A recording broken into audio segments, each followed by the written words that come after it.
A good night of Shabbos. This week's Parsha, Parshas Bechukosai. Parshas Bechukosai is famous for the Teichacha, of course, that it has, where it lists all the terrible curses that could happen to Klal Yisrael. The Parsha starts off in Bechukosai, Seilechu v'esmitzosai tishmer v'asisam osam. If you will do all of my laws and observe all the mitzvos, then v'nasati gishmechem b'itam, you'll be blessed with all kinds of blessings, rain in the right time, parnasa, etc., etc. And Rashi says quite famously in Bechukosai Seilechu that if you listen to my laws, shetiu amelim b'Torah, you should be an amel b'Torah. You should work in the Torah. You should toil for the Torah. That's what Rashi says. What Bechukosai Seilechu means, to go in his ways, means to be amel b'Torah, and then you will get all the rewards. And on the flip side, a few psukim later, v'im lo sishmuli, if you will not listen to me, v'lo sasu es kol mitzvos, you will not do all the mitzvos. And then the pasuk goes on to say that you will get all kinds of, or a person would get all kinds of terrible curses, the most awful curses that are listed in the Torah. And Rashi comments, again, if you don't listen to me to be amel b'Torah, then these things are going to befall you. So it's an obvious.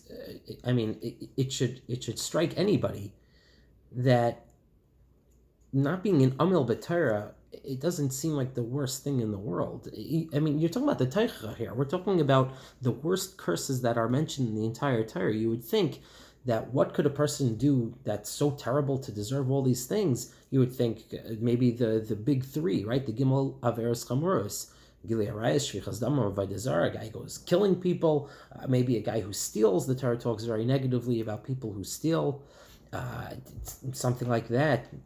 Amelis b'Torah, it doesn't even say someone who doesn't learn Torah.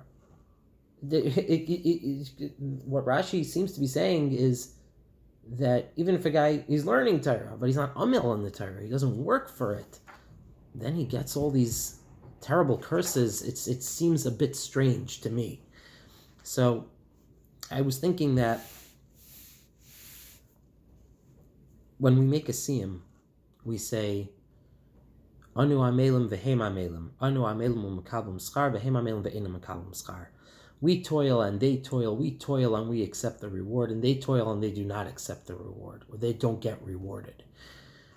But anyone knows that that's not really true. Meaning a shoemaker, if he works hard, he will get paid. He'll sell his shoes and he gets paid. So what does it mean that v'hem amelim v'enam mekablim schar? What does that mean? What it means is that the Torah is so unique. The Torah is such a unique thing. All Hashem wants is for us to work at learning Torah, for us to work on ourselves. That's all Hashem wants.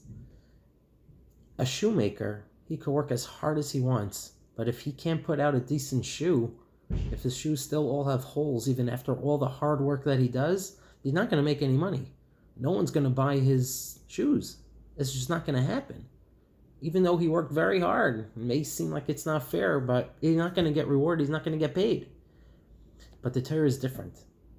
In the Torah, as long as you work at it, you get the schar. You could spend a week on one blot of Gemara, and you don't even know it after the week. But you spent the week working on it, you're going to get the schar. That's what's unique about the Torah.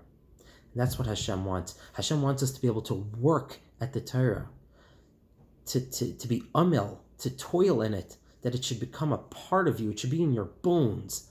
That's what Hashem wants. And that's what the pasuk is saying.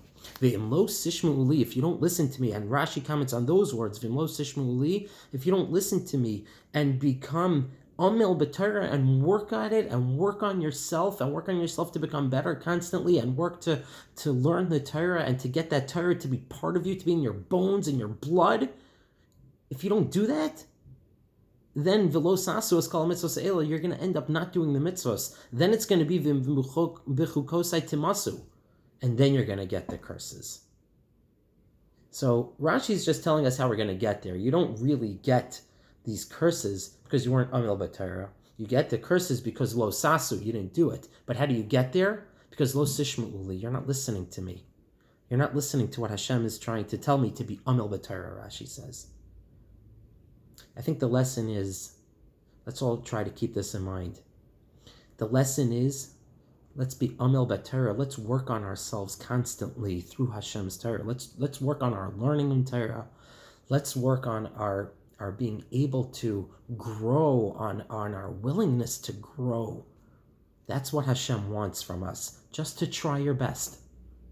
My kids used to come home from school, and they used to say, you do your best and Hashem will do the rest. And it's so true.